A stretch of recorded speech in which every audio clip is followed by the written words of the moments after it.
السلام عليكم ورحمة الله تعالى وبركاته. بسم الله الرحمن الرحيم.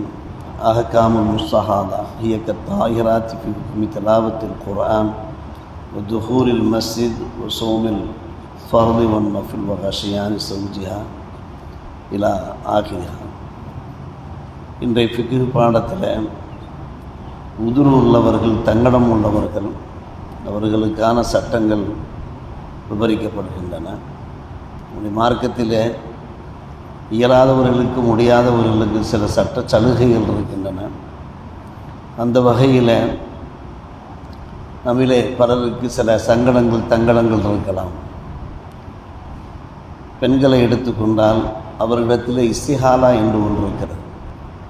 மாதவிடாய் ஏற்படும், பிரசவத்தீட்டும் ஏற்படும். அதன்றி இஸ்திஹாலா சில பெண்களுக்கு அவருடைய உடல்நல கோளாறு காரணமாக, அவருடைய கர்ப்பப்பை கோளாறு காரணமாக தொடர்ந்து பிளட்டு வெளியாகி கொண்டே இருக்கும். இது மாதவிடாய் காலம் அல்லாத காலகட்டங்கள்லையும் பிளட்டு வெளியாகி கொண்டிருக்கும். அவர்கள் எப்படி தொழுவது? அவர்கள் குர்ஆன் ஓதலாமா? பள்ளிவாசலுக்கு உள்ளே எல்லாம் வரலாமா? நஃபில் வணக்கங்களில் ஈடுபடலாமா? கணவரோடு சந்தோஷமாக இருக்கலாமா என்பன விளக்கங்களையும் பெருமானார் ரசூலே கரீம் ஸல்லல்லாஹு அலைஹி வஸல்லம் அவர்கள் விவரித்திருக்கிறார். இவர்களுக்கெல்லாம் மௌதுர் என்பார்கள் அரபியில். மௌதுர் என்றால் இவ்வாறு தொடர்ந்து இஸ்திஹாலா வரக்கூடிய பெண்மணிகள், பிளட்டு வரக்கூடிய பெண்மணிகள்.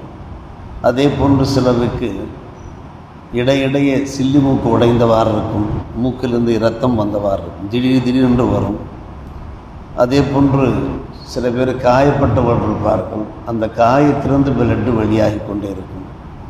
இன்னும் சிலர் அவர்களுக்கு தொடர்ந்து சிறுநீர் சொட்டி கொண்டே இருக்கும், சரசுல் பவுல் என்பார்கள். இன்னும் சில பேர் எவ்வளவுதான் அவர்கள் சமாளித்தாலும் காற்று பிரிந்து கொண்டே இருக்கும், ஒழுவெடுத்த நிலைமையிலேயும் காற்று பிரிந்து கொண்டே இருக்கும். இவர்கள் ஒவ்வொரு முறையும் ஒழுவெடுக்க முடியாது, இவர்களுக்கு சிரமமான ஒரு விஷயம். இவர்கள் போன்றோருக்கு ஏதாவது சட்ட சலுகைகள் இருக்கின்றன என்றால் இருக்கிறது. மாதவிடாய் பெண்மணிகளை பொறுத்தவரை அந்த குறிப்பிட்ட நாட்கள் அவர்கள் தொழ முடியாது, வணக்க வழிபாடுகளில் ஈடுபட முடியாது, குர்ஆன் ஓதவும் முடியாது, இது போன்ற விஷயம். ஆனால் அது அல்லாமல் இஸ்திஹாலா என்று சொல்கிற உடல் கோளாறு காரணமாக இரத்தம் வரக்கூடிய பெண்மணிகள், அவர்கள் சாதாரண பெண்மணிகளை போன்றே செயல்பட்டார்கள். 100-ல் 5-10 பெண்மணிகளுக்காவது இந்த பிரச்சனைகள் இருந்து கொண்டிருக்கும். அவர்கள் இந்த சட்டங்களை கவனத்திலே கொள்ள வேண்டும். குர்ஆன் ஷரீஃப் ஓதலாம், பள்ளிவாசல் உள்ளே வரலாம், ஃபர்ல் நஃபில் தொழுகலாம், கணவனோடு அவர்கள் சந்தோஷமாகவும் இருக்கலாம். ஒரு நேரத்தில் தொழுகை நேரம் வந்துவிட்டது, தொடர்ந்து அவர்களுக்கு பிளட்டு வெளியாகி கொண்டே இருக்கிறது. பிளட் வெளியாகி கொண்டிருக்கிற நிலைமையில் என்ன செய்வது, எப்படி தொழுவது என்றால் அந்த நேரத்திலே அவர்கள் சுத்தம் செய்து கொள்ள வேண்டும், கழுகி கொள்ள வேண்டும். அதை எப்படி சமாளிக்க முடியுமோ சமாளித்து கொண்டு ஒழுவெடுத்து விட்டு அந்தந்த வக்திலே தொழுக வேண்டும். அந்தந்த வக்திலே ஒழுவெடுத்தால் போதுமானது. ஒவ்வொரு வக்திலையும் ஒழுவெடுத்து அந்த வக்துக்குள் எத்தனை தொழுகையில் வேண்டுமானாலும் நிறைவேற்றலாம். ஃபர்ல் நிறைவேற்றலாம், நஃபில்கள் நிறைவேற்றலாம், இது போன்ற எல்லா வணக்க வழிபாடுகளையும் ஈடுபடலாம். அதற்கு பின்பு மறுபடியும் அவர்கள் எப்போதும் ஒழுவெடுக்க வேண்டுமென்றால் அடுத்த தொழுகையினுடைய நேரம் வரும்போது தான். அதுவரை அந்த ஒழு அவர்களுக்கு பாக்கியாக இருந்து கொண்டே இருக்கும். ஃபத்தவல்லவு பக்தி குல்லி ஸலா வ துஸல்லி பிஹி மா ஷாஅத் மின் ஃபர்தின் அவ் நஃபில். இதெல்லாம் ஹதீஸுகளிலிருந்து இமாம்கள் ஆய்வு செய்த விஷயங்கள். அடுத்த வக்து வரும்போது அவர்கள் மறுபடியும் ஒழு செய்தாக வேண்டும். ஆனால் ஒரே வக்துக்குள்ளே ஒழு முறிந்து விட்டால் அவர்கள் இரண்டாம் ஒழு செய்யும். ஒழு முறிவது என்றால் யூரின் சென்றிருக்கிறார்கள். அதே போன்று உடம்பிலிருந்து ஏதாவது இரத்தம் வெளியாகி இருக்கிறது, ஒருவருடைய முறித்தல்கள் என்று நாம் சில விஷயங்களை ஓதிருக்கிறோமா இல்லையா? வாய் நிறைய வாமிட் எடுத்து விட்டார்கள், அப்போதெல்லாம் ஒழு முறிந்துவிடும். அப்போது அவர்கள் மறுபடியும் ஒழு செய்துதான் ஆக வேண்டும். இது போன்ற எந்த ஒரு ஒழு முறித்தல்களும் ஏற்படாத ஒரு நிலைமையிலே பக்துக்கு பக்து அந்த பெண்மணி ஒழு செய்தால் போதுமானது. அவர்கள் ஒழு செய்துவிட்டு தொழுகலாம், பைத்துல்லாவை தவாஃப் செய்யலாம், இறைமறையை தொடரலாம், இறைமறையை ஓதவும் செய்யலாம். இது அந்த பெண்மணிக்கு. அதே போன்றுதான் அன்பான பெருமக்களே, அடிக்கடி மூக்கிலிருந்து சில்லி மூக்கு உடைந்து பிளட்டு வழியாக கூடியவர்கள் இருக்கிறார்கள். காயத்திலே இரத்தம் வலிந்து கொண்டே இருக்கிறது. சலசுல் பவுல் சிறுநீர் சொட்டி கொண்டே இருக்கிறது. இன்ஃபிலாத்துறை காற்று பிரிந்து கொண்டே இருக்கிறது. இவர்களுக்கும் இதே சட்டம் தான். வக்துக்கு வக்து அவர்கள் ஒழுவெடுத்தால் போதுமானது. அந்த வக்துக்குள்ளே அவர்கள் எத்தனை வணக்கங்களும் நிறைவேற்றிக்கொள்ளலாம். அவர்கள் நிறைவேற்றலாம், நஃபில்கள் நிறைவேற்றலாம்.